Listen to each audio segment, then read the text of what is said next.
Então, hoje o conteúdo da nossa aula vai ser um pouquinho mais complicado, tanto que eu fiz até um roteiro um pouco mais detalhado do que eu costumo fazer, para eu não me perder aqui, para a gente poder conversar das coisas de forma mais eficiente, vamos dizer assim, né? Então, eu queria começar já, bom, primeiro perguntando se vocês têm algum comentário, alguma coisa a respeito das aulas gravadas que estão lá disponíveis para vocês e outros colegas. Vocês têm alguma coisa que vocês queiram falar? Não, professor. Tá, então eu vou assumir que a resposta é a mesma de todo mundo. Eu recomendo que vocês assistam essas aulas, tá? E mais até do que assistir às aulas, eu recomendo que vocês leiam bastante a literatura que está indicada, né? São os livros aí do Atkins, Levine, Ball, Castellan, quem vocês se adaptarem melhor, tá? Então, como para a gente ter uma conversa, eu vou passar então a falar algumas coisas para vocês, para a gente adiantar o nosso conteúdo da segunda lei da termodinâmica. Vamos ver se hoje a gente consegue adiantar bastante. Então, a primeira coisa que a gente precisa relembrar aqui é que a gente achou, né, a partir das definições, lá especialmente do ciclo de Carnot, a gente achou uma quantidade que é dada que, por T, essa quantidade é a variação de entropia, né? A gente está falando de variação de entropia, e aí a gente definiu a entropia, né,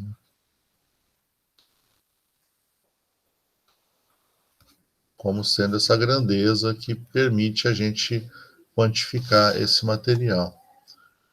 Tem gente entrando na sala ou... Estou ouvindo um barulho.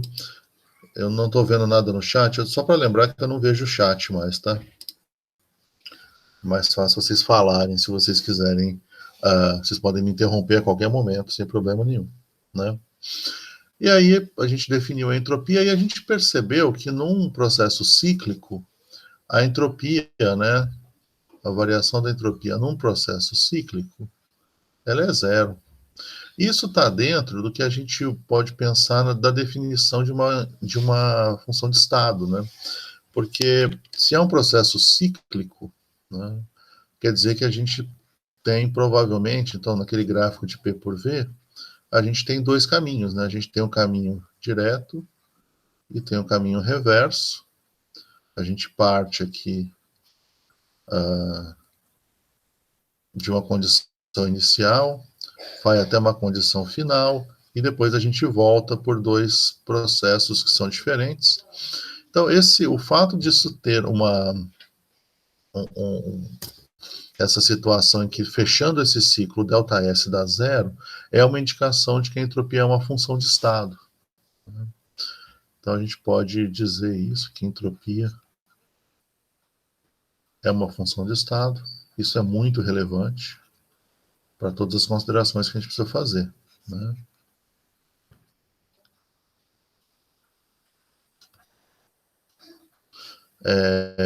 E aí, ser uma função de estado quer dizer, na verdade, que se eu fizer uma integral num ciclo da entropia, isso vai dar zero sempre. É o que a gente faz no ciclo de Carnot, na verdade, só que a gente faz por passos que são macroscópicos, né? Mas se a gente tiver passos que são infinitesimais também, isso vai dar uma mesma resposta. Então, a gente pode dizer que a integral cíclica de ds dá zero. Ou seja, se eu tiver um ciclo qualquer, eu somar todos os passos, né? Lembrando que a integral é a condição infinitesimal de uma somatória, né? Se eu somar todos os passos de variação da entropia, num processo cíclico, eu vou ter como resposta zero. Tá?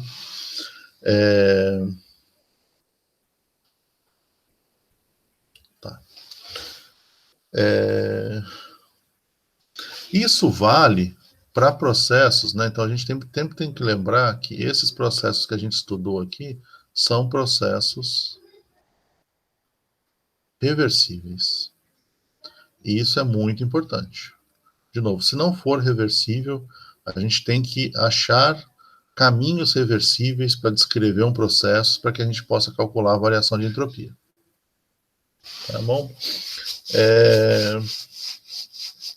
Uma coisa que a gente falou pouco, né? Essa aqui é a definição macroscópica para um processo qualquer, né?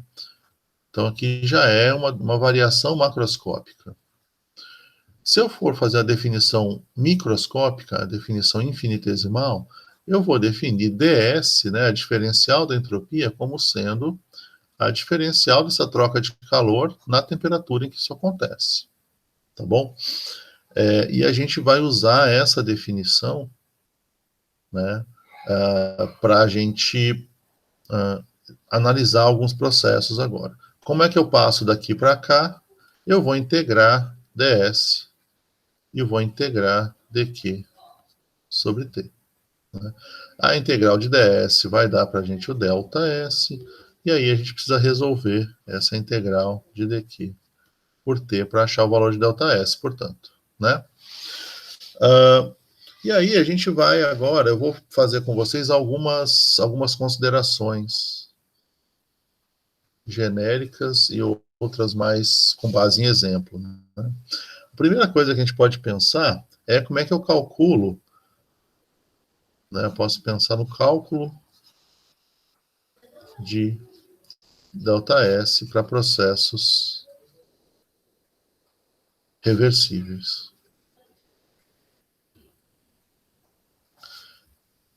Né? Então, para um processo reversível qualquer, se o processo é reversível, a gente tem que lembrar o seguinte, lá da primeira definição que a gente falou de termodinâmica mesmo, a única forma, né, as duas únicas entidades que existem para a gente na termodinâmica é sistema, que é o que nos interessa, né, onde o processo acontece, e vizinhança. Isso dá a totalidade do que existe, né, do que a gente vai levar em conta. Né? Então, sistema mais vizinhança dá o total, né, de uma forma mais associada à filosofia por trás disso, dá para a gente o universo todo. Né? Então, quando a única coisa que eu tenho é troca de calor, né? Então, eu posso dizer, portanto, que quando a única coisa que eu tenho é troca de calor, que o calor que o sistema libera é igual ao negativo do calor que a vizinhança recebe. Lembrando que na nossa notação, o que envolve o sistema não tem nada subscrito aqui, escrito sistema, né? Então, se é só que, é do sistema. Quando for da vizinhança, eu vou colocar aqui esse vis aqui, indicando que é vizinhança, né? Isso, quando a única coisa que acontece é troca de calor, a gente, na verdade, assim, a gente sempre pode falar isso daqui, né? Que o calor que é liberado pelo sistema, ele é absorvido pela vizinhança. Ou o calor que é absorvido pelo sistema, ele vem da vizinhança. Certo? Então, o calor trocado pelo sistema é o negativo do que acontece com a vizinhança. Isso aqui a gente sempre pode falar, né? E se isso aqui é verdade, a gente também pode pensar que a diferencial de calor num processo reversível para o sistema é menos a diferencial de calor para a vizinhança, né? Então, agora eu posso pensar em calcular. Então, eu quero agora o ΔS de um processo reversível qualquer, né? Então, como é que eu vou calcular? O ΔS total, para apagar esse igual aqui, que ficou num lugar ruim. O ΔS total, ele é o ΔS do sistema mais o ΔS da vizinhança.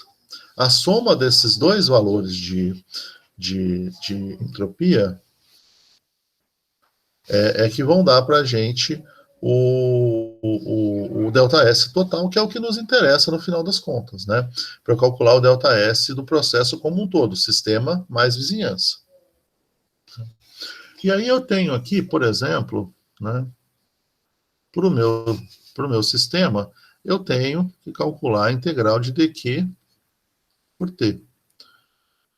Né, enfim, a gente tem que analisar como é que a gente vai achar dq, né? E eu também tenho que calcular para o ΔS da vizinhança a integral de dq da vizinhança por t. Né? Só que aí a gente vai lembrar que tudo que acontece com o sistema dá negativo na vizinhança. Então, isso aqui a gente pode reescrever como sendo dq por t menos a integral de dq por t. A partir dessa definição aqui, né, que eu coloquei aqui. Isso dá zero, certo? Isso dá zero em geral, né? Então, para um processo reversível, tipicamente, a gente tem a variação de entropia total, e aí total aqui é muito importante da gente perceber, né? Ou seja, a soma da variação de entropia do sistema mais da vizinhança dá zero. E é essa grandeza aqui que vai permitir que a gente pense em uma espontaneidade do processo. Tá bom? Alguma dúvida até aqui?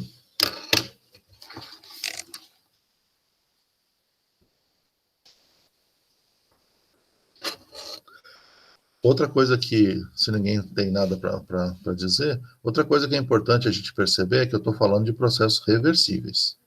Isso é essencial, tá? Então vamos continuar, vamos falar de um exemplo, né? Disso que eu estou dizendo. Agora eu mudei de tela, eu acho que agora já atualizou para vocês. O exemplo que eu tinha pensado aqui para a gente fazer, deixa eu tirar do vermelho, que é muito agressivo, seria a expansão isotérmica reversível de um gás ideal. E aí, esse nome grande aqui que eu escrevi, ele já dá para a gente um monte de coisa para a gente pensar, né? Se é uma expansão isotérmica reversível, se é isotérmica e é de um gás ideal, quer dizer que esse processo tem a variação de energia interna igual a zero, né? Porque é um gás ideal e a única coisa que causa variação de energia interna num gás ideal é a variação de temperatura. Né? Se isso aqui é verdade, isso aqui implica que calor é igual a menos trabalho. Né? Lembrando que ΔU é Q mais W, então se ΔU é zero, calor é menos trabalho. Né? E aí a gente já viu, né? A gente já calculou trabalho para uma expansão reversível. Trabalho para uma expansão reversível, vocês lembram qual que é o valor? Né? A expressão que aparece? O trabalho ele vai ser MRT, o logaritmo de volume inicial sobre o final. Isso. Final sobre inicial, né? Final sobre inicial, ao contrário. Isso, porque eu coloquei o negativo aqui porque eu quero usar isso aqui, tá, Daniel? Né? Então, eu coloquei esse negativo, eu deixei porque aí o negativo some, né? Quando eu vou passar para calor. Então, isso aqui é menos Q, certo? Então, a gente pode dizer que o calor nessa situação é nRT ln de V final sobre V inicial, né? Então tá ok. Então agora a gente tem agora uma expressão para o ΔS do sistema, né? Porque agora a gente tem quanto que vale o calor. Então o ΔS do sistema vai ser o calor pela temperatura, em que, né, a temperatura constante é o calor trocado, vai ser então nRT ln de V final sobre V inicial, tudo isso dividido por T. Então, isso vai dar para a gente NR, LN de V final sobre V inicial. Né? Ótimo, então agora eu achei aqui o ΔS para o processo de expansão isotérmica reversível de um gás ideal, mas isso aqui é para o sistema, né? O ΔS total vai ser o ΔS mais o ΔS da vizinhança. Então eu preciso agora achar o ΔS da vizinhança. Para eu achar o ΔS da vizinhança, eu vou ter que me lembrar que nessa situação de um processo isotérmico, de um processo reversível, eu vou usar aqui o azul para associar com isso aqui, o calor da vizinhança, que foi, né, que a vizinhança trocou com o sistema, é menos o calor que saiu do sistema, ou que entrou para o sistema, né? Então aqui eu posso simplesmente, lembrando que o calor da vizinhança é menos o calor do sistema, o meu calor da vizinhança vai ser, então, ΔS do sistema é NR, LN de V final sobre V inicial, menos o ΔS da vizinhança, que é NR, LN de V final sobre V inicial. O menos aqui vem dessa condição aqui, Q da vizinhança é menos Q do sistema, certo? Bom, isso aqui está zero. Né?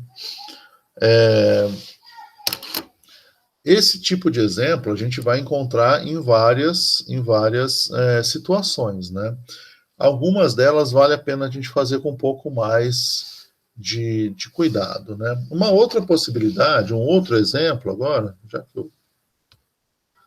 já que eu coloquei aqui em vermelho, né, um outro exemplo agora mais curtinho, seria a expansão adiabática reversível de um gás ideal, né?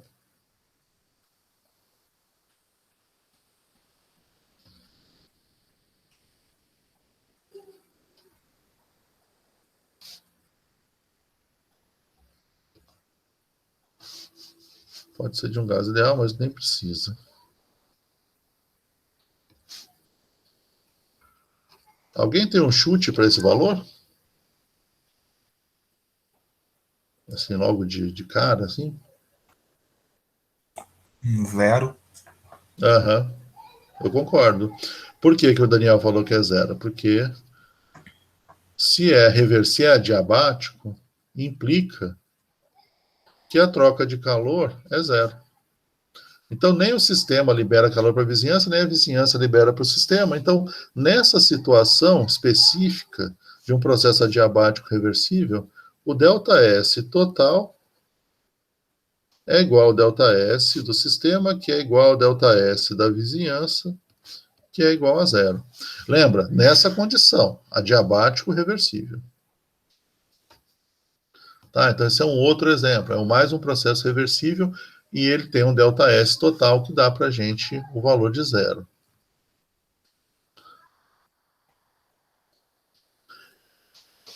Uma coisa que eu acho que é legal, porque a gente é químico, né? A gente gosta de exemplo com substância química, né? Então, uma coisa que vale a pena a gente pensar é numa transição de fase reversível. Então, um exemplo 3 aqui, vamos dizer, seria uma transição de fase reversível. O que pode ser uma transição de fase reversível? A gente pode pensar e escrever uma equação química desse tipo. Água sólida a 0 graus Celsius. Aqui é um S, né? Parecendo um 5. Fazendo uma transição de fase para água líquida a 0 graus Celsius. Sólido líquido é a ordem, né? Melhor, isso. Isso aqui é um processo reversível, ele pode ser feito de forma reversível. Né?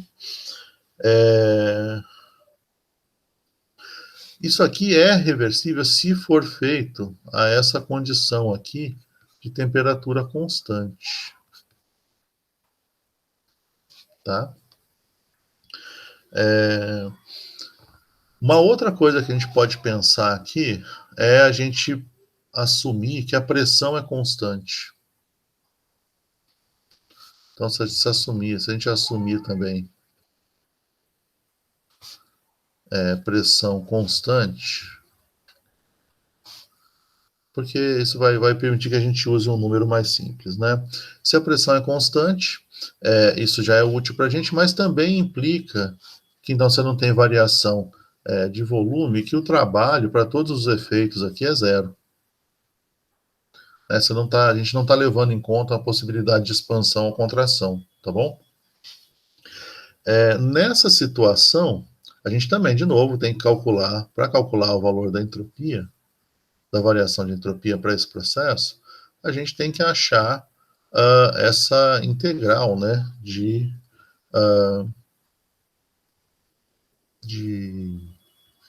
dq por t. Só que nessa situação específica, a gente está falando de pressão constante, então é dqp. Ao integrar, essa integral aqui fica um pouco mais fácil, porque agora, o que é a dqp?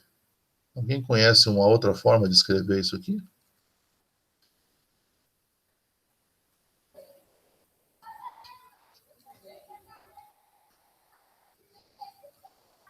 A gente tem que lembrar da definição. Oi? Isso dqp é ΔH, pressão constante, né? Isso, dqp, QP é o calor trocado da pressão constante, então dqp é dH, né?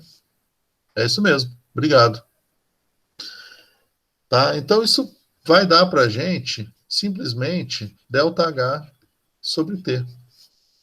Né? Porque a gente está integrando em dH, vai dar simplesmente ΔH, né? A gente não está levando em conta, como é um processo isotérmico, não tem variação de temperatura, né? E aí, quando a gente chega nesse ponto, a gente vai lembrar, a gente pode simplesmente usar os valores, né? Então,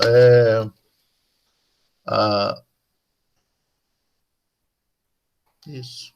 A gente pode simplesmente usar os valores. Ao usar os valores, a gente só precisa achar o ΔH dessa transição de fase. Tá? Só que o que acontece? A gente vai fazer isso explicitamente para a água. A gente tem que lembrar o seguinte: nessa situação, com trabalho igual a zero, o ΔS é igual a menos o ΔS da vizinhança. Então, de qualquer forma, o que quer que a gente faça aqui? O ΔS total é zero. Mas o ΔS do sistema e da vizinhança não são necessariamente zero. O total é zero. Né? Então, por exemplo, para a gente resolver essa coisa da água, eu sei que o ΔH dessa transição, então ΔH de fusão, porque eu estou passando de sólido para líquido, certo? Da água a 0 graus Celsius,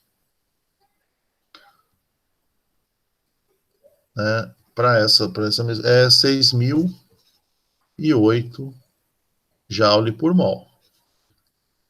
Certo? Então, eu já anotei aqui os valores. O ΔS para essa transição é 6.008 por... A gente está a 0 graus Celsius, né, 273,15. A unidade é joule por mol. E aqui é Kelvin, para que a gente tenha certeza da unidade que a gente está trabalhando. Esse número dá mais, né, porque o ΔH de fusão é sempre positivo, né? Sempre endotérmica uma fusão, é mais 22,00 joule por Kelvin por mol. E aí, agora a gente sabendo que o ΔS total é zero, a gente pode simplesmente achar o valor do ΔS da vizinhança, ele é menos o ΔS do sistema. Então, ele vai ser menos 22,00 joule por Kelvin por mol. Lembra, isso aqui está a gente está fazendo isso porque isso aqui é um processo reversível. Tá? Por último, eu queria fazer um exemplo para vocês, depois vocês vão fazer para mim de um jeito diferente, sozinhos, tá? Se vocês tiverem dúvida, vocês podem me parar, tá? Não vou ficar perguntando toda hora para não ficar cada vez mais chato, né, minha aula? Uma outra coisa que agora é importante a gente fazer, um último exemplo desses processos reversíveis, seria um processo qualquer isobárico reversível. Tá? Bom, é um processo isobárico, então agora a gente não está falando mais de nada que facilite a nossa vida, né? Não é isotérmico, então a gente vai precisar pensar um pouquinho mais em algumas coisas. Todo mundo lembra, né, que isobárico quer dizer que a pressão é constante. Se a pressão é constante, é a única coisa que está sendo marcada aqui, quer dizer que a temperatura varia nesse processo, ou pode variar, tá? A expansão, por exemplo, um processo isobárico reversível, uma possibilidade seria uma expansão, em que a pressão é constante ao longo dessa expansão. Então, a expansão de um gás reversível, né? Expansão reversível de um gás. Bom, a gente já viu, né, que o ΔS nessa situação, ele pode ser dado por dH, né, vocês já me falaram isso mais cedo, dH por T. Só que agora a gente pode lembrar também que uma definição de entalpia, né? Então daqui a gente pode achar uma definição para entalpia. Vocês lembram de uma definição para entalpia?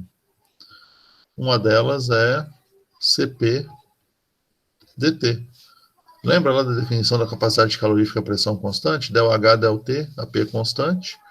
A gente está dentro dessa condição aqui. Então, dH é igual a Cp dt. Eu vou substituir isso na minha integral, né? Então, isso vai entrar aqui na integral. Isso vai ficar, então, Cp dt por T. Bom, agora a gente lembra também que Cp, formalmente, ele varia com a temperatura. E aqui a gente tem agora uma integral que está em função de T. Então, isso aqui a gente vai integrar entre a temperatura inicial e a temperatura final. Tá bom? Para a gente simplificar nosso problema, vamos assumir, para a gente chegar numa expressão simples, vamos assumir que Cp é constante entre T1 e T2. Se a gente assumir isso, a gente vai resolver essa integral de uma forma muito simples. A gente vai ficar com Cp ln de T final sobre T inicial.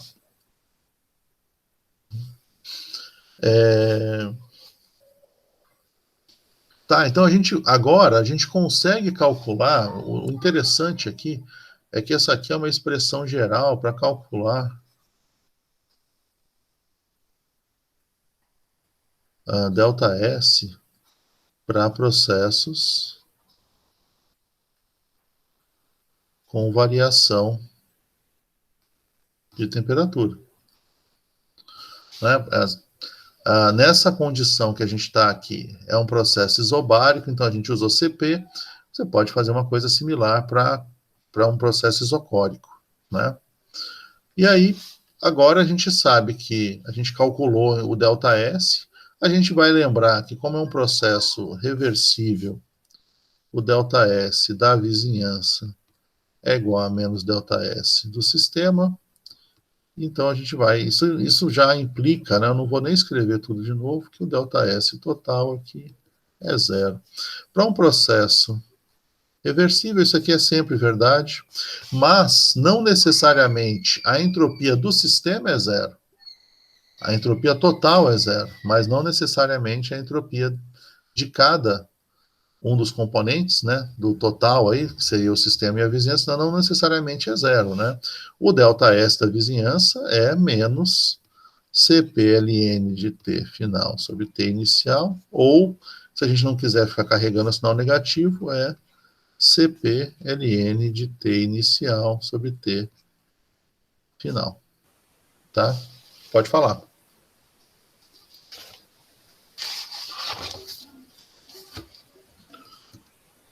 Só ligou sem querer o microfone? Vendo? Ué, agora eu tô ouvindo. Beleza. Não, eu tava falando que se você trocar esse sistema para um sistema isocórico, você troca CP por CV, no caso. Isso, é. Eu vou colocar um trabalhinho daquelas questões pontuais para você a respeito disso, João Paulo. É exatamente isso que você falou. Tá? Obrigado. Tá bom? Tá, então agora a gente resolveu uma série de exemplos, né, sobre esses processos reversíveis. O grande mistério é que, assim, muitas vezes nem sempre a gente consegue lidar com processos reversíveis. Muitas vezes é bem comum a gente lidar com processos que são irreversíveis. Então, e para processos irreversíveis, né? Então, acho que a grande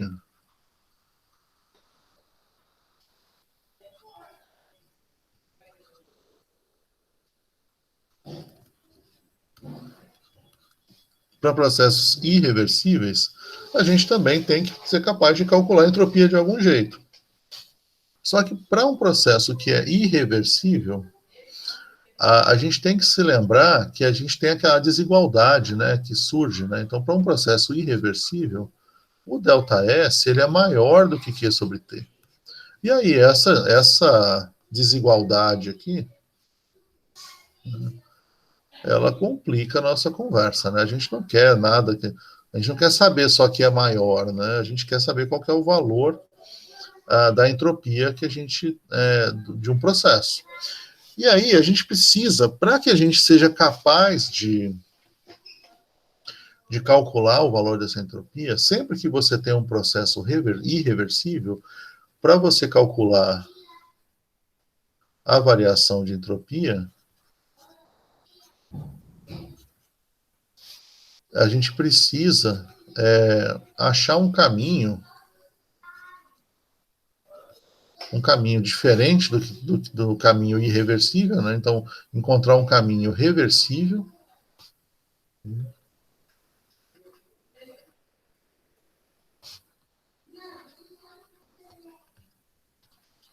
Um caminho reversível que conecta os dois estados, né?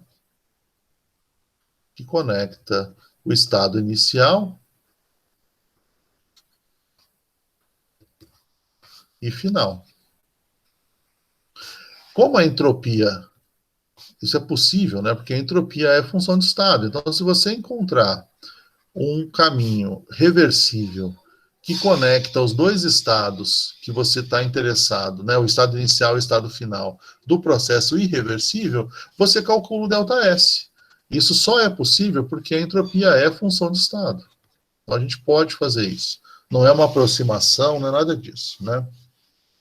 Um exemplo, de novo, né? Vamos direto para exemplos, né? Um exemplo que é razoável a gente pensar seria uma expansão adiabática irreversível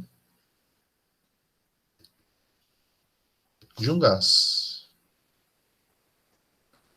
E aí, isso pode acontecer de vários jeitos. Agora eu vou fazer um gráfico um pouquinho diferente, que é T por V ao invés de P por V. Então, se a gente tiver,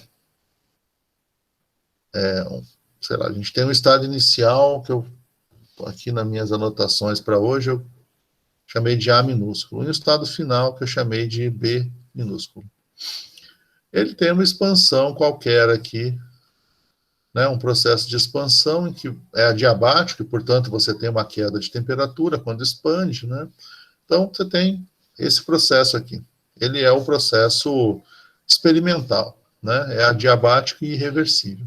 Como é que eu vou fazer agora para conectar esses dois estados? Eu vou pensar em um caminho alternativo que envolva vários passos, um ou mais, né?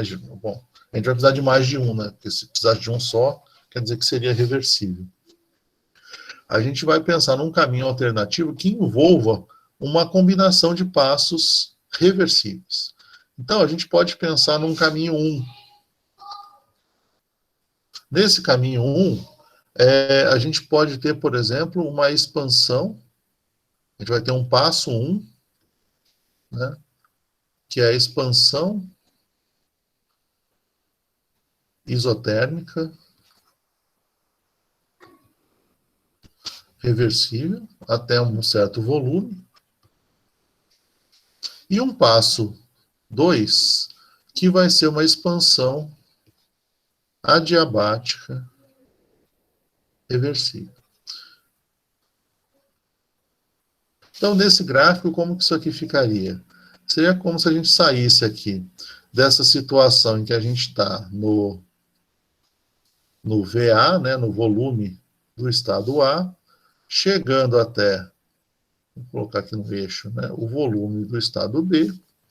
Então, eu parto desse volume inicial aqui do estado A, faz uma expansão até um determinado volume aqui, que eu vou chamar de V', e quando chega nesse volume, a partir desse volume é possível fazer uma expansão adiabática até chegar no estado B.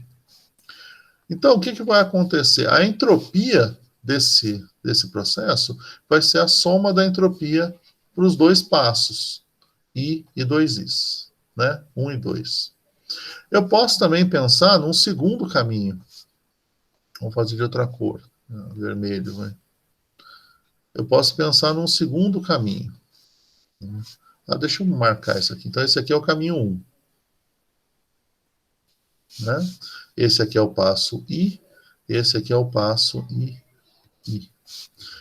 No caminho 2, eu posso pensar em começar por uma expansão adiabática reversível, né, até VB, e o passo 2 é um aquecimento isocórico até a temperatura do estado B, né? Então seria uma coisa assim, a gente teria uma expansão adiabática reversível. A expansão adiabática reversível é a que vai levar a maior variação de temperatura. Então esse aqui seria o passo I, o caminho 2. E uma vez que eu cheguei aqui no VB, eu posso aquecer reversivelmente até chegar no ponto B. Aqui a gente tem uma T', né? Isso aqui acontece em uma certa temperatura qualquer. Quando chega aqui, eu volto para o estado B, que é o estado que eu conheço, né? Eu conheço o estado A e o estado B. Nesse caso, nos dois casos, a variação da entropia, o ΔS para os dois caminhos é o ΔS do passo I mais ΔS do passo 2Is. Depende do caminho que eu escolher, certo? Então, vamos resolver isso aqui, vamos tentar fazer pelo menos para um deles, né? Então, a gente deixa indicado, depois é só substituir, a gente não tem valores para nada, a gente só vai ter o valor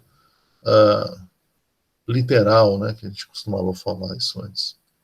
Então, por exemplo, para o caminho 1, vamos fazer de azul também, para confundir vocês um pouco menos. Se a gente for resolver isso para o caminho 1, como é que a gente calcularia o ΔS? O ΔS para o caminho 1, ele vai ser esse ΔS de I mais ΔS de 2Is. O ΔS do 1 é uma expansão isotérmica reversível, a gente já viu isso, né? Uma expansão isotérmica reversível, o ΔU é zero, o calor é igual a menos o trabalho, portanto, a gente vai ter o nosso valor de entropia dado por NR, Ln de V' por V inicial, que é o VA. Mas, qual que é a variação de entropia numa expansão adiabática reversível? Vocês já me falaram antes, é zero. Certo? Então, o ΔS para o caminho 1 é NR Ln de V' sobre VA. Agora, o que a gente precisa fazer é dar um jeito de encontrar o V', tá? Isso eu não vou chegar a esse ponto, mas é possível fazer se você for capaz de, na expansão adiabática, determinar o valor necessário desse volume inicial na expansão adiabática para que no final você chegue na condição do ponto B. Tá? Lembrando das equações lá da expansão adiabática. Não é difícil, é só uma questão de voltar e relembrar. Uma coisa que a gente pode perceber aqui é que, como é uma expansão adiabática, V' é necessariamente maior que VA. Como a expressão está escrita aqui, isso aqui vai implicar que o ΔS é maior que zero. Tá? Então, a gente consegue, se a gente determinar V', a gente consegue achar um ΔS e ele tem que ser maior que zero. Tá bom? A gente pode fazer a mesma coisa agora para o caminho 2. O que vai acontecer aqui é que é uma expansão adiabática reversível. Isso aqui vai ter um ΔS igual a zero. E a gente vai ter agora um processo que é isocórico. Então, a gente vai ter variação de temperatura. Então, o nosso ΔS aqui para o 2Is, ele vai ser dado por CV Ln de T no ponto B pelo T'. E aí, de novo, você tem que, de alguma forma, achar T'. Se você lembrar lá das nossas resoluções para processos adiabáticos, você consegue achar T' a partir desse processo adiabático que foi feito. Ele não contribui com a entropia, mas sem você analisar ele, você não consegue achar o valor desse T' para achar a entropia do processo, tá bom? Então, a gente consegue, vejam, qual que é a mensagem aqui que interessa? A mensagem que interessa é que a gente fez um caminho reversível para conseguir resolver o ΔS para um processo que é irreversível. Isso é sempre necessário, tá? A gente sempre vai fazer isso e vai ser uma forma bastante útil, né? Bastante comum da gente trabalhar nesses processos. A gente já resolveu o problema para uma transição de fase reversível. Vocês têm alguma pergunta aqui, gente? Até aqui? Professor? Pode falar. Eu fiquei com uma dúvida nesse último processo, esse reversível, quanto ao caminho. O caminho você escolheu, por exemplo, essa forma, expansão isotérmica, expansão adiabática, só como um exemplo, e teria vários possíveis caminhos que seriam reversíveis, ou seria necessariamente esse? Não, Daniel, você tem... na verdade, existem infinitos caminhos reversíveis, tá? Você poderia pensar em quebrar isso em vários processos.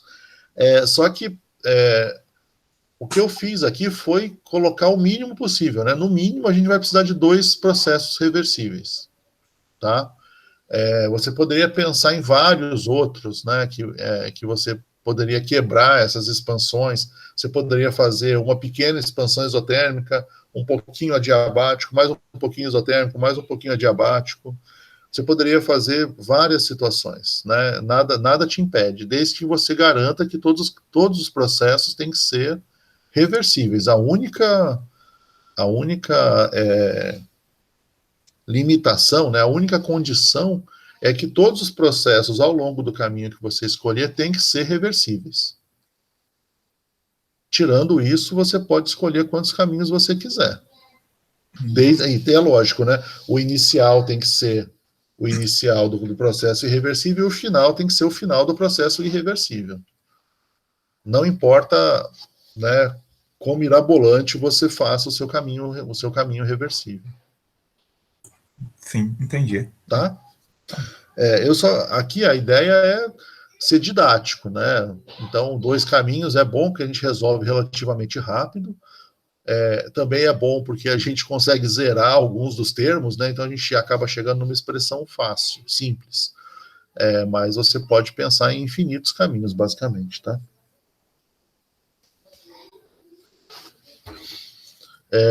Eu tinha preparado aqui também um exemplo de uma transição de fase irreversível. E aí, de novo, né, tentando resolver um problema de química, né? Que pode fazer sentido para a gente em vários momentos. Então, tudo bem. Então, eu vou pensar aqui agora. Está atualizando isso? Está dando desconectado na sincronização aqui. Vocês estão vendo o que eu estou escrevendo aqui? Sim, tá dando para ver. Sim? Então é alguma loucura do próprio software aqui. Então vamos lá. Então vamos falar de uma transição de fase irreversível. O que seria uma transição de fase irreversível?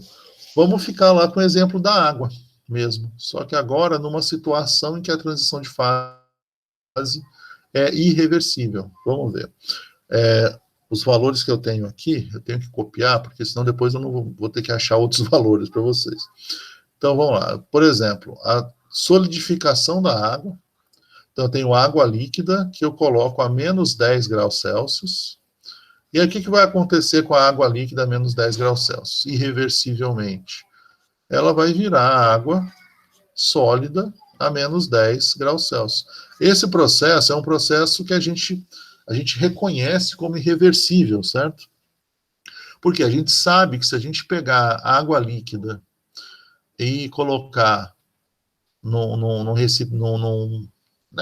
freezer a menos 10 graus Celsius, depois de algum tempo a gente vai voltar e ao observar novamente a água, ela vai ter solidificado a menos 10 graus Celsius. Esse processo, ele tem, então, uma direção preferencial.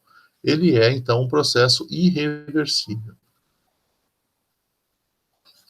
Né? Porque uma vez que, se você não tirar essa água sólida dessa temperatura, ela vai continuar sólida lá, não vai acontecer o processo reverso espontaneamente.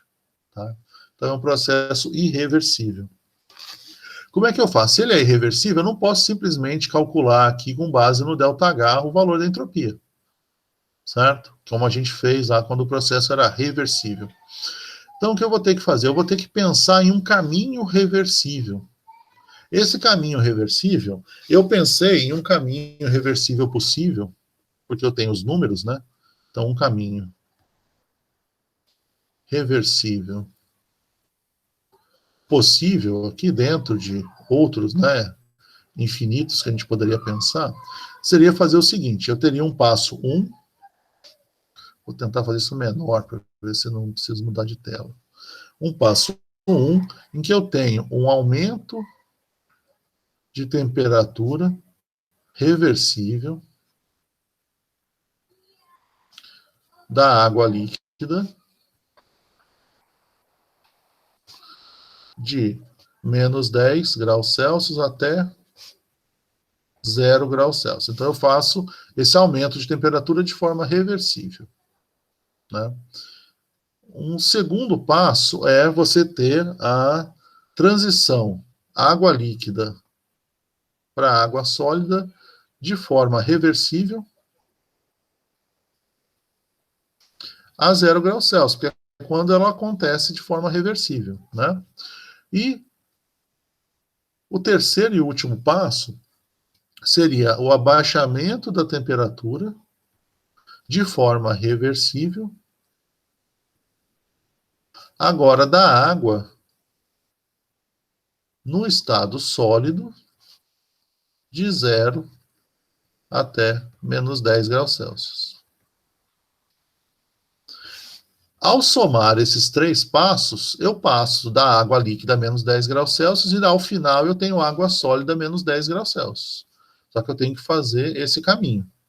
Então, como é que eu vou fazer? Vamos primeiro resolver o passo 1. O passo 1, a gente vai ter um dado, né, que é importante, né, porque eu vou precisar resolver o seguinte, eu preciso, o ΔS desse passo 1, deixa eu deixar isso claro aqui, né, ao final das contas, então, o ΔS para esse processo vai ser o ΔS do passo 1, mais o ΔS do passo 2, mais o ΔS do passo 3. Tá bom? Então vamos lá. O ΔS do passo 1, como é um aquecimento, eu vou precisar calcular aqui essa integral de Cp dt sobre T. Eu vou precisar, então, do valor de Cp. Vamos calcular tudo molar, né, porque não faz sentido, a gente vai pensar tudo molar, e aí eu vou precisar de um dado.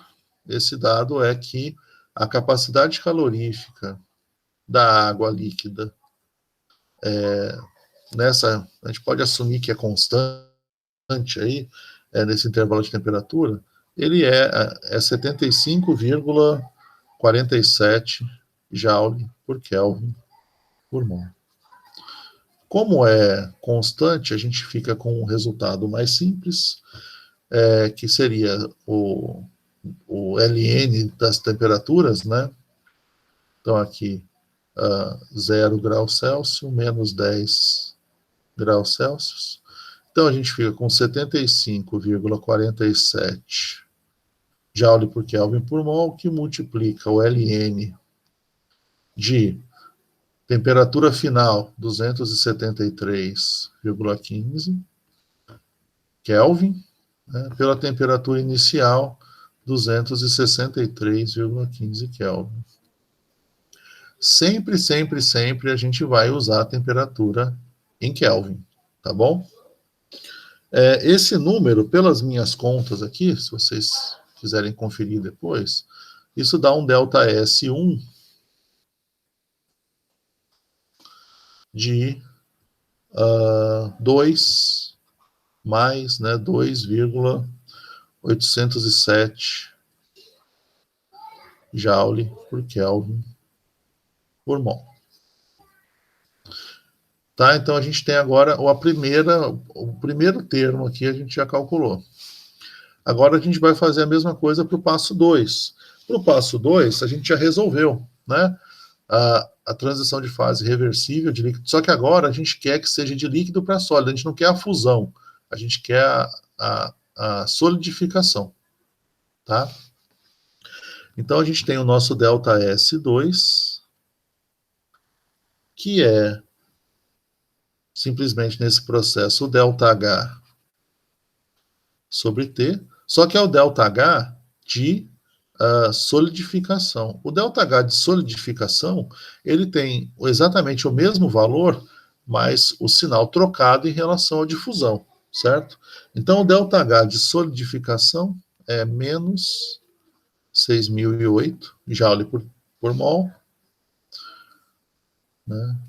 Aqui dá para usar a unidade, joule por mol, pela temperatura em que a gente está fazendo esse processo. Esse processo está acontecendo a 0 graus Celsius. Então, 273,15 Kelvin. Isso dá para a gente um ΔS2 de menos 22,00 joule por Kelvin por mol. Finalmente, o processo 3, agora a gente está resfriando a água sólida de 0 a menos 10. Então, de novo, a gente vai chegar um ΔS3, que é agora o CP do gelo, né?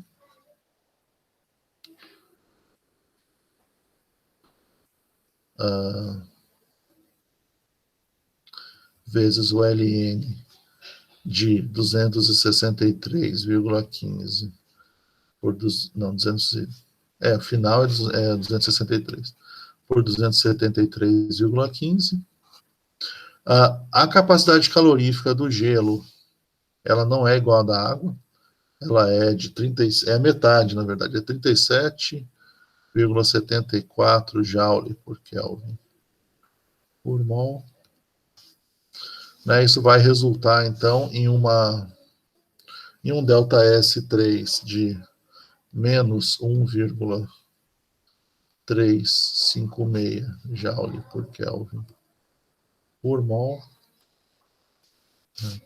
E aí o nosso ΔS para esse processo, né, acontecendo no sistema, ele é negativo. Ele é de menos 20,545 nas minhas contas, né, joule Kelvin mol. Tem alguma coisa estranha aí? Vocês acham?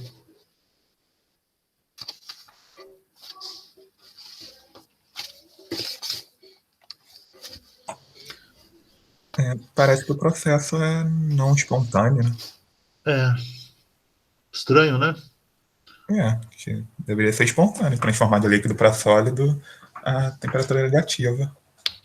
A gente vê isso acontecer, né? Água líquida para sólido, se você for na sua geladeira agora, nesse momento, provavelmente você vai encontrar uns cubos de gelo lá no congelador, né? Então a gente sabe que isso acontece. Mas por quê? O que está acontecendo aqui? E é isso que é muito relevante, tá, Daniel? Muito obrigado pelo seu comentário, você tem toda a razão. Dá essa impressão, só que a gente tem que lembrar que isso aqui é o ΔS do sistema. O que interessa é o ΔS total. Então vamos calcular o ΔS total, né? Então o Daniel falou, mas tem razão, esse processo é espontâneo. A gente sabe que é. A gente vê isso no dia a dia, né? Então, o que a gente precisa fazer? A gente precisa calcular o ΔS total. É ele que vai dar para a gente essa possibilidade de a gente saber se ele é ou não, se esse nosso jeito de calcular aqui prevê ou não que a água sofra essa solidificação espontaneamente, né, de forma irreversível. O ΔS total, a gente vai ter que calcular a soma do ΔS mais o ΔS da vizinhança, que a gente ainda não sabe qual é, né? Eu vou fazer mais um tracinho aqui. O ΔS da vizinhança,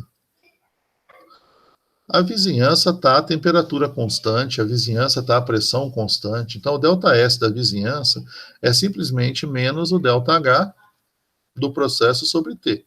Por que menos? Menos porque todo o calor que o sistema troca para a vizinhança tem sinal contrário, né? Então, qualquer que seja o valor de ΔH que a gente vai usar aqui, para a vizinhança isso vai ter sinal contrário. Aí a gente tem que saber agora qual que é o ΔH dessa solidificação a 263 Kelvin. Né? Eu escolhi essa temperatura justamente porque esse número está disponível, né? Então, o ΔH dessa solidificação, para esse processo de solidificação, estou muito no finalzinho aqui, ele começa a dar problema. Bem, no processo de solidificação, ele é de menos 5.619 joule por mol. Tá, então isso aqui é a menos 10 graus Celsius.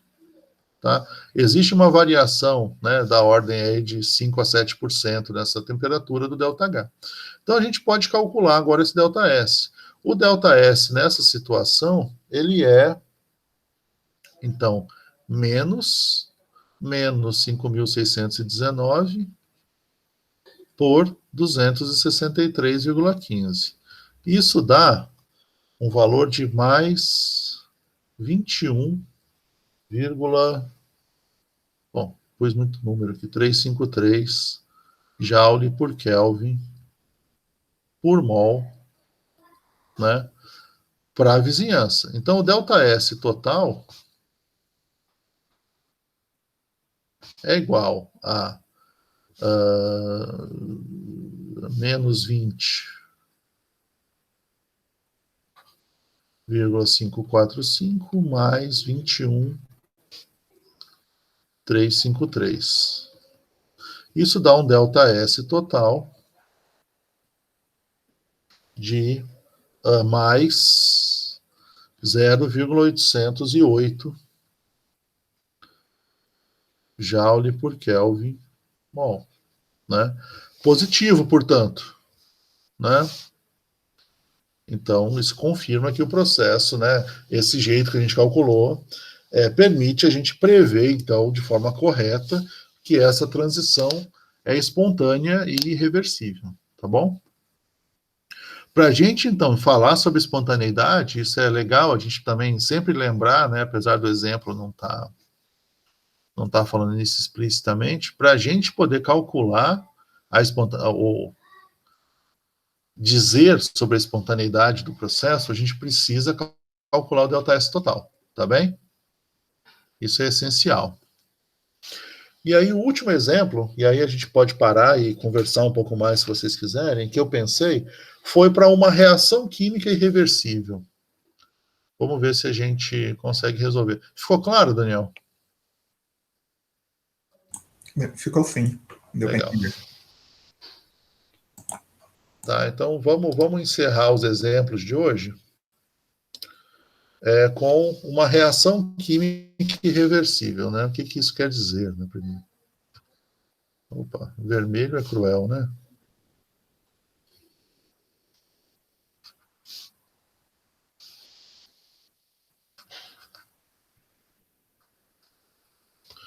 Uma reação química irreversível. Um processo de uma reação química irreversível é uma reação química em que você não consegue, de forma simples, né, chegar ao final dela e você não consegue manter esse equilíbrio, né? Você tem um processo que vai até o final e você não consegue, de forma simples, reverter. Um exemplo disso é sempre envolvendo água, né? Água não. É você ter a síntese da água, né? Quer dizer, a reação de formação da água. Então, se a gente pegar aqui... Caramba, hein? Essa reação química, ela é uma reação irreversível, né? Ela é explosiva, na verdade, né? É uma reação altamente exotérmica, ela é explosiva, apesar de que ela é muito lenta, né, se não tiver um catalisador, mas na presença de catalisador, ela pode se tornar explosiva, e ela tem um ΔH medido né, nessa situação irreversível. O ΔH é menos 285,83 kJ por mol, né? Isso aqui é a 25 graus Celsius. Né?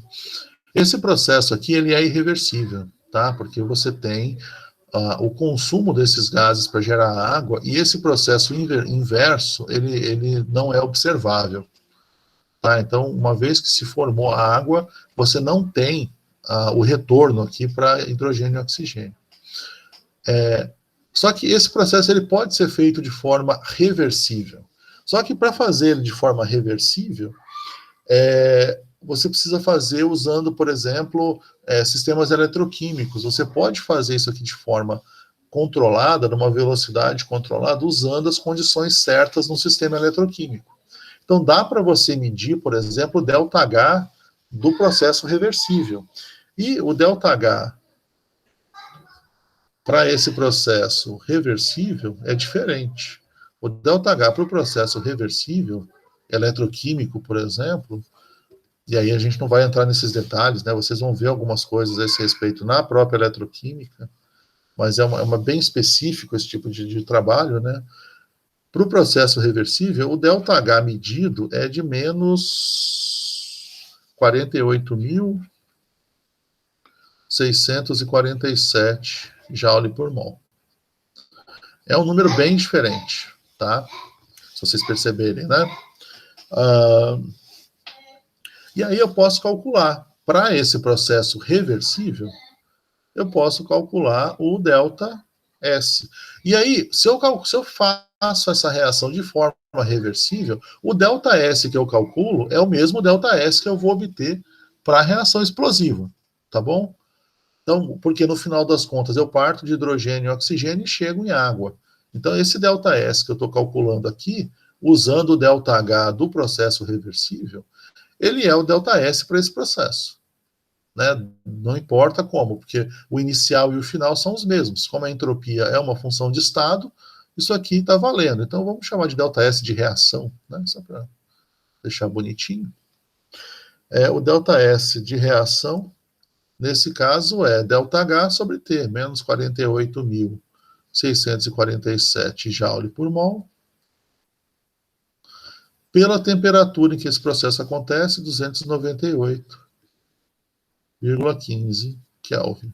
Isso dá para a gente um valor de novo, menos 163,16 joule por Kelvin por mol.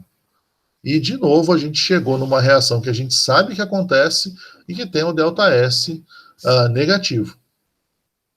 Então, o que a gente tem que fazer agora para saber se essa reação é mesmo ou não é espontânea? Vocês podem me dizer?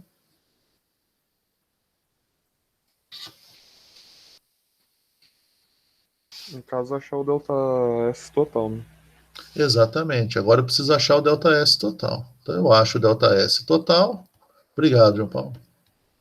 Se eu estiver errando os nomes, eu estou indo pelo reconhecimento, por pouco que eu tenho da voz de vocês me avisam. Mas eu acho que era o João Paulo mesmo.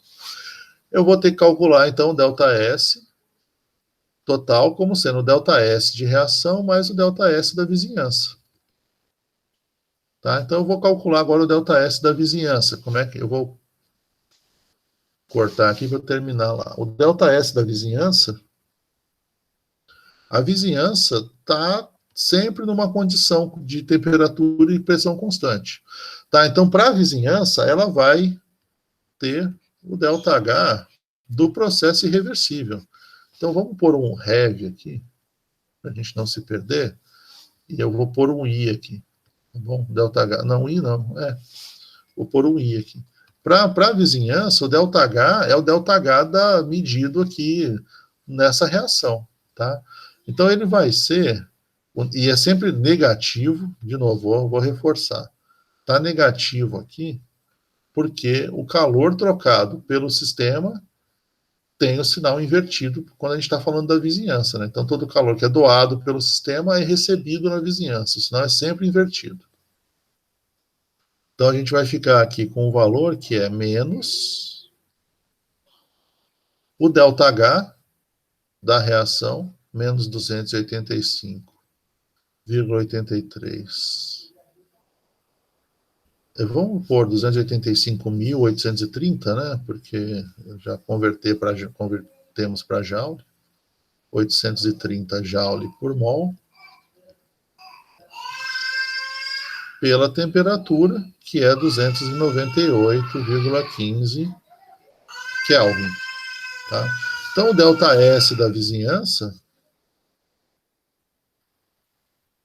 vai ficar mais 958,68 joule por Kelvin por mol. Né? Então, o ΔS total vai ser né, que é o ΔS do sistema mais da vizinhança, vai ser menos 163,16 Joule por Kelvin por mol, mais 958,68. Tudo isso aqui é Joule por Kelvin por mol.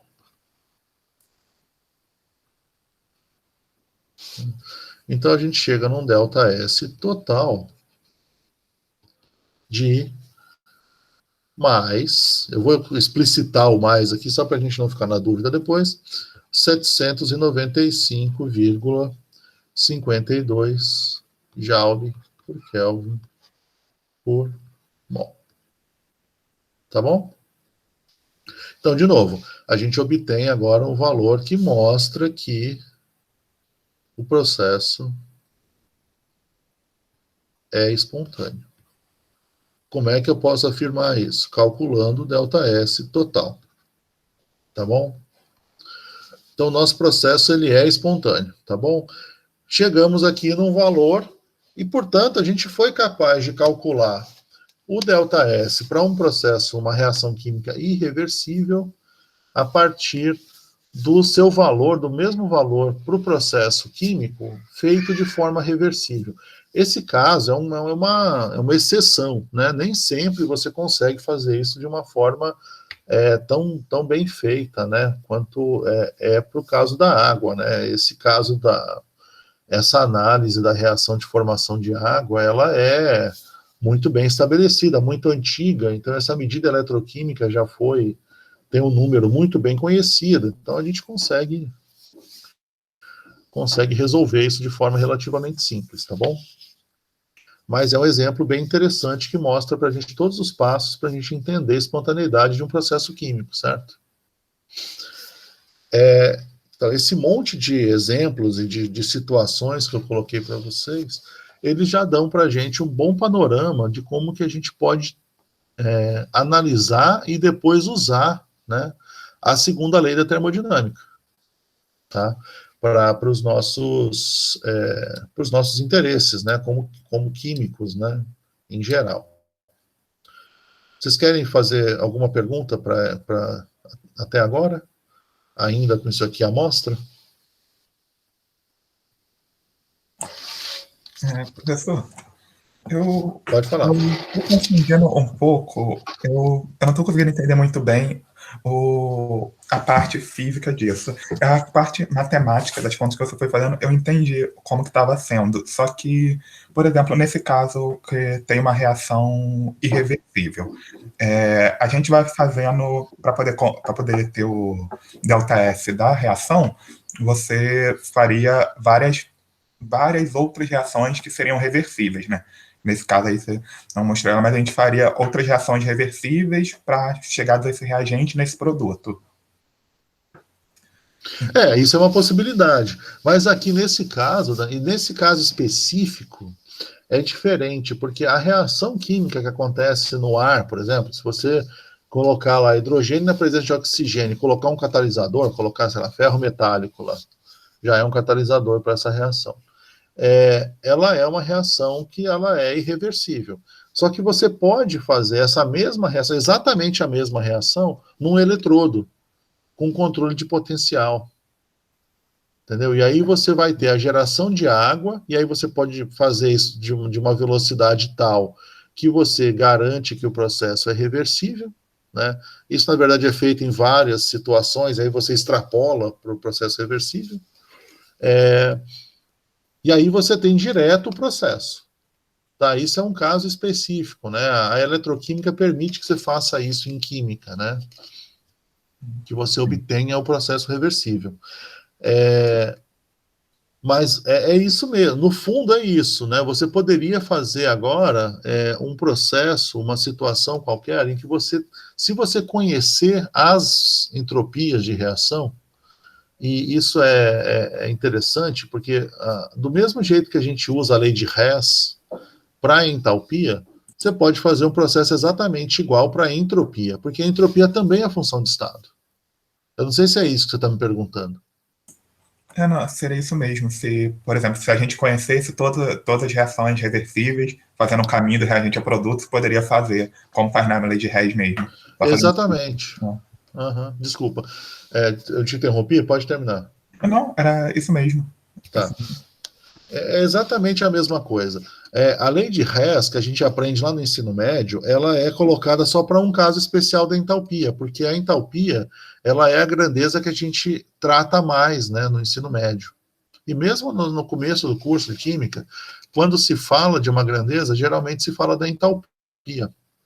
Mas você pode usar esse princípio, né, de somar várias reações, inverte sinal, né, você pode usar para energia interna, você pode usar para entropia, você pode usar para entalpia. Daqui a 1 ou 2 aulas a gente vai definir energia de Gibbs, você pode usar, a gente vai definir energia de Helmholtz, você pode usar. Todas as funções de estado, você pode usar o equivalente a essa lei de Hess, que no fundo é simplesmente uma aplicação do fato de que todas essas grandezas são funções de estado. Entendeu? Como elas são funções de estado, não importa qual o caminho, qual o número de reações intermediárias que você proponha, se reagente e produto for igual, você pode usar. Tá bom? Sim, entendi. Aí só uma outra coisa também dentro disso, por exemplo, que eu só fiquei um pouco confuso com os resultados. A gente tem que a variação de entropia da reação seria esse menos 163 e a da vizinhança mais 958. Eu ainda estou achando um pouquinho confuso só por que na irreversível elas não vão ser iguais. Porque eu ainda estou pensando que sempre a entropia total ela deveria dar zero. A entropia da vizinhança mais a da reação deveria dar zero. Então, isso só vale para processo reversível. Tá? Você está certo para processo reversível. Para processo reversível, a entropia total vai dar sempre zero. Tá bom? Isso é uma coisa muito, muito relevante, na verdade, muito importante que você está falando. Tá? Sempre dá zero se for processo reversível. Para processos irreversíveis, a gente tem uma variação de entropia total que é diferente de zero. Para a gente saber quanto, a gente precisa pensar em um caminho reversível para esse processo. Para que a gente, dentro dessa somatória de passos reversíveis, a gente saiba o que está acontecendo com a entropia total. Tá? Então, o que você falou, a entropia total é zero, só vale desculpa, só vale para processos reversíveis. Que são, por exemplo, o caso da água com gelo a 0 graus. Ou seja, é um processo em que a gente está em equilíbrio. A gente vai falar disso com muita calma. Os processos que estão em equilíbrio são processos reversíveis. Um processo que não está em equilíbrio, ou seja, que você tem uma direção... No equilíbrio, a gente não tem uma direção para o processo, certo? Você tem a mesma probabilidade do processo acontecer em uma direção ou no outra. Então, você está em equilíbrio. Esse é um processo reversível. O processo irreversível ele tem uma direção preferencial. É o caso, por exemplo, aqui que tá projetado aí da água com oxigênio, do hidrogênio com oxigênio dando água. Tá? Nesses casos, a gente precisa pensar em um caminho em que a somatória para o sistema... Né? Você tem que somar para o sistema vários processos reversíveis. Acontece que, para a vizinhança, muitas vezes, você não vai fazer isso, porque para a vizinhança, tudo é irrelevante, vamos dizer assim. Se você pode ter uma reação de 1 mol de hidrogênio com meio mol de oxigênio para dar 1 mol de água, e em relação à temperatura e pressão dentro de uma sala, isso não faz diferença nenhuma. Ou dentro de um prédio, né, onde essa reação está acontecendo. Isso não vai fazer diferença na temperatura, não vai fazer diferença na pressão da sala. Então, para a sala, para a vizinhança como um todo, imagina para o planeta Terra todo e assim por diante, né? Para a vizinhança como um todo, o processo que você está observando no sistema, ele não causa variação. E, portanto, para a vizinhança, todo o processo é reversível. Tá? Então, por que eu usei aqui no ΔS da vizinhança o valor do ΔH, que é o valor do ΔH que eu medi para o processo irreversível mesmo, lá, que eu fui lá e medi o calor da explosão aí do hidrogênio com oxigênio. Porque para a vizinhança, esse valor não causa uma variação de temperatura nem de pressão que seja relevante. Então, ele é um processo, para todos os efeitos, reversível para a vizinhança. Então, eu posso usar aqui o ΔH, que é o que está usado aqui, né, não sei se vocês veem quando eu uso a setinha, mas eu acho que sim. Né, aqui nessa setinha, onde está o valor que eu usei o ΔH lá da reação. Por quê? Porque para a vizinhança é isso, tá? É isso que está valendo. Então, os números acabam ficando diferentes, os valores absolutos ficam diferentes. Né? E aí, ao somar tudo, você tem valores que são diferentes de zero. Não sei se era isso que você tinha perguntado.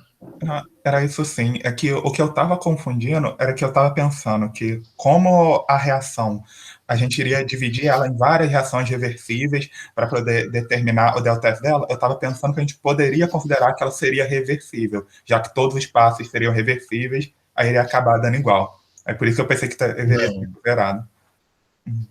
Isso, mas não é isso, você percebeu? Sim. Ao dividir em vários passos reversíveis, você consegue resolver a entropia, mas não quer dizer que a reação passou a ser reversível. É, sim. Tá? Faz sentido. Entendi. Tá joia? Tá ok, obrigado por perguntar, hein? Mais alguma coisa, pessoal?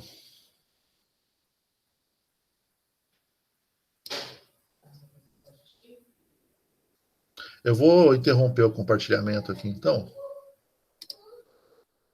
e voltar para conversar com vocês. Tá, então, a coisa toda que eu quis fazer hoje foi mostrar para vocês, primeiro, que dá para calcular a entropia variando temperatura, né?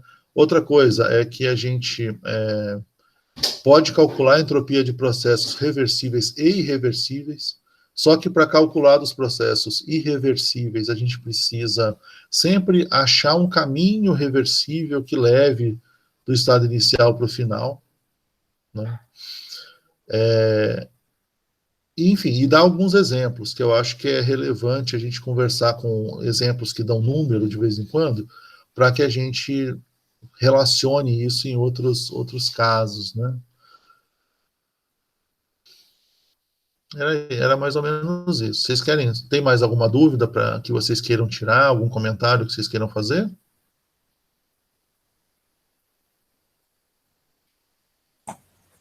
Eu queria fazer só um comentário geral sobre, por exemplo, quando a gente considera se vai considerar uma reação química em equilíbrio ou não em equilíbrio, né? Se ela seria espontânea ou não. Por exemplo, em relação à constante de equilíbrio, a gente poderia utilizar ela como um fator para determinar se a reação ela vai ser reversível ou irreversível. E se tiver como usar de equilíbrio, tem normalmente o valor até quanto que a gente consideraria a reação reversível? Na verdade, Daniel, a constante de equilíbrio, ela é uma consequência disso aqui, tá? Eu não falei nada disso ainda, porque formalmente a gente ainda não chegou nela. A gente vai ver, mais adiante, a gente vai definir a energia de Gibbs, tá? E aí, um spoiler aí das próximas aulas, a energia de Gibbs, ela tem uma relação direta com a entropia total. Então, a energia de Gibbs te fala a espontaneidade do processo, tá? A gente vai ver isso com bastante... Eu vou dar bastante ênfase nisso com vocês, para vocês, porque isso é muito relevante. E a partir da energia de Gibbs, você determina o valor da constante de equilíbrio. E aí, você vai perceber o seguinte, que para qualquer valor de constante de equilíbrio maior que 1, implica que a energia de Gibbs é menor que 0, o que implica que o processo é espontâneo. E vice-versa. Então, se eu tiver agora uma constante de equilíbrio que é menor que 1, quer dizer que a energia de Gibbs é maior que 0 e que o meu processo ele não é espontâneo. A tendência é se você escrever a equação química reagente reagentes dando produto, a tendência é que os produtos se transformem em reagente, preferencialmente. Então, na verdade, o que você falou está certo, só que a constante de equilíbrio é uma consequência do que a gente está conversando, e não uma causa. Não sei se eu estou sendo claro. Tá, sim. É que eu tava vendo isso mesmo da constante de equilíbrio, eu tava vendo ela se relacionando com a. Eu tava estudando isso, ela relacionando com a energia de Gibbs. É que eu não tava entendendo muito bem como que ela relacionava com a energia de Gibbs, aí a fórmula, eu tava entendendo muito bem como que a fórmula surgia. A gente vai chegar nela naturalmente, tá? Daqui a pouco, nas próximas aulas, a gente vai definir a energia de Gibbs, e depois a partir da energia de Gibbs, para uma mistura, para um processo, né, que está acontecendo, a gente vai definir a constante de equilíbrio, ela sai naturalmente num determinado ponto. Isso vai entrar na definição. Isso. Exatamente. A gente, ao achar a energia, a entropia total, no fundo, a gente está definindo qual que é a direção preferencial do processo. Então, se a gente escrever uma reação química numa certa direção, né, produto para reagente, e achar uma entropia total negativa, quer dizer que a tendência é que os produtos se tornem reagente, e não o contrário. Não do jeito que a gente escreveu, certo? Para quantificar isso, a gente vai usar primeiro a energia de Gibbs, e ela vai definir para a gente ou não é espontâneo e quanto que é espontâneo.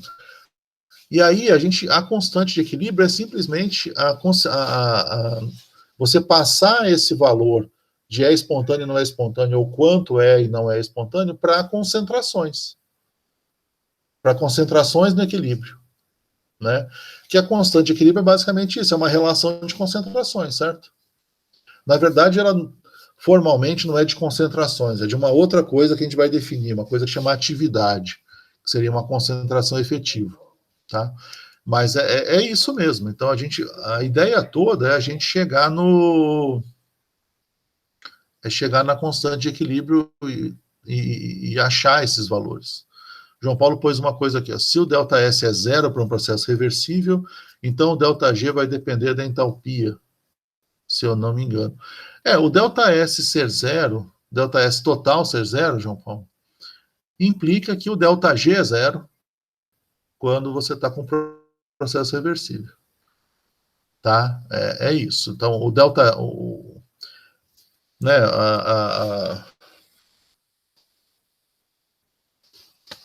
eu vou colocar a expressão aqui, porque senão vocês vão achar que eu estou ficando maluco.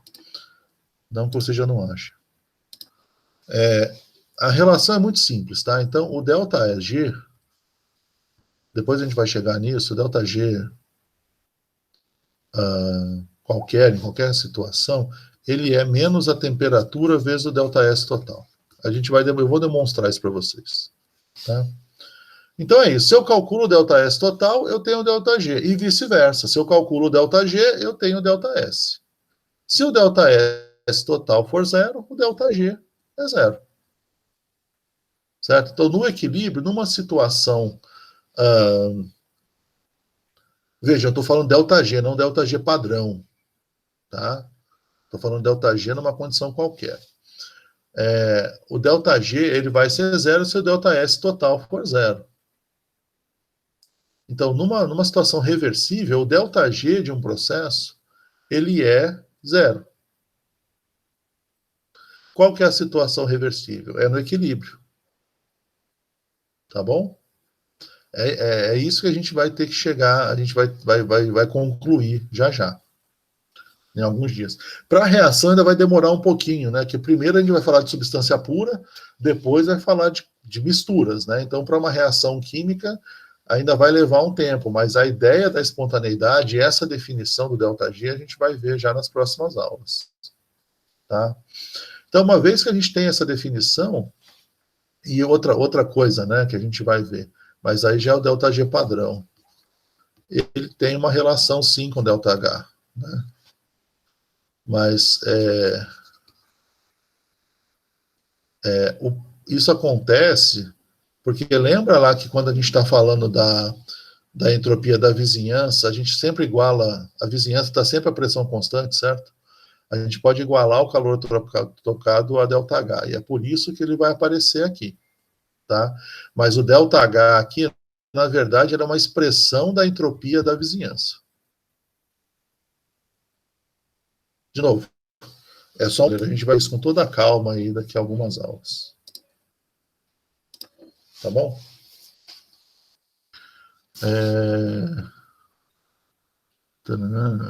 Só um pouco, né? Entrou no... Ah, tá. Pois é. Entendeu? O processo não é espontâneo em nenhuma direção, exatamente. Então você está... As duas possibilidades são exatamente iguais. Você não tem uma direção preferencial. É exatamente isso que você falou, cara. Tá bom? Como eu falei, o caminho ele é meio árduo, mas no final a gente chega a umas informações bem interessantes, né, no final desse curso. Então, uma das últimas coisas que a gente vai ver vai ser justamente a gente vai lidar bastante com constante de equilíbrio e vai ver algumas variações nas constantes de equilíbrio com temperatura, pressão e outras condições do sistema. Esse é basicamente o último conteúdo do curso. A gente termina o curso aí, e aí depois vocês vão ter novas variações a esse respeito na equilíbrio cinética, né? Vocês vão ter uma continuação disso em equilíbrio cinética.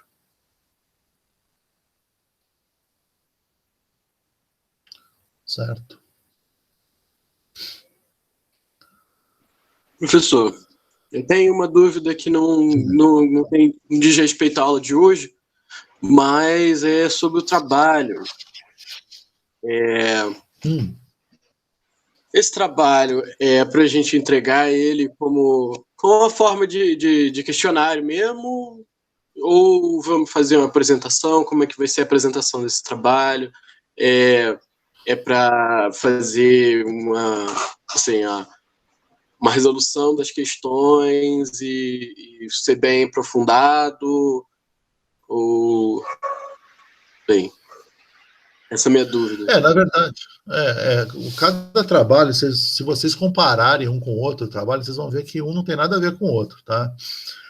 Porque eles são basicamente aplicações, né? Então, Henrique, a minha resposta para você é assim: a ideia de fazer uma apresentação, vocês virem aqui apresentar o resultado, é muito tentadora, mas infelizmente a gente não tem nem tempo e a gente não vai fazer. Então, o que eu vou pedir para vocês é que vocês me entreguem isso escrito, né? Num sistema parecido com a lista de exercícios. Você vai fazer a resolução daquele problema proposto e vai postar para mim, para eu corrigir, tá? Se tem que ser detalhado, sim. Tudo que você fizer de consideração, todo o seu raciocínio que você puder colocar no papel, vai me ajudar a analisar, porque mesmo que você não chegue na resposta formal lá, o número que tem que dar, né? A maioria dos trabalhos que estão lá vão dar números, né? Tem um número para você chegar.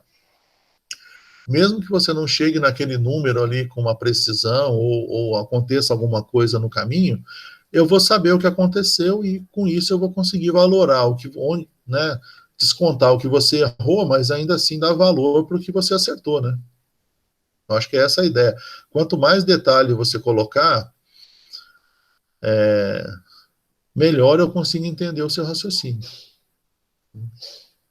Eu acho que é por aí o caminho. Muito bem, obrigado, então. Nada. Se for possível, se mantenha atento aí ao e-mail, que pode chegar alguma dúvida sobre o trabalho ou sobre sobre a lista. Tudo bem? Tá bom, claro. Perfeito. Se for possível responder o mais rápido possível, eu agradeço. Tudo bem.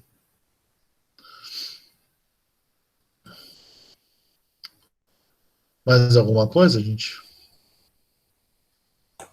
Professor, eu queria só também perguntar uma coisa do trabalho. Na verdade, eu queria depois só que se você pudesse olhar só para confirmar que na segunda questão que você passou para mim, tem uma parte que está escrito segundo a fórmula a seguir, só que aí não está aparecendo nenhuma fórmula. Eu não sei se talvez não tenha colocado, ou se não apareceu. Eu vou conferir, tá? Porque eu posso ter esquecido de copiar a equação para o arquivo, tá? Então tá, eu vou dar uma olhada lá. Tá bom, obrigado. Deixa eu anotar.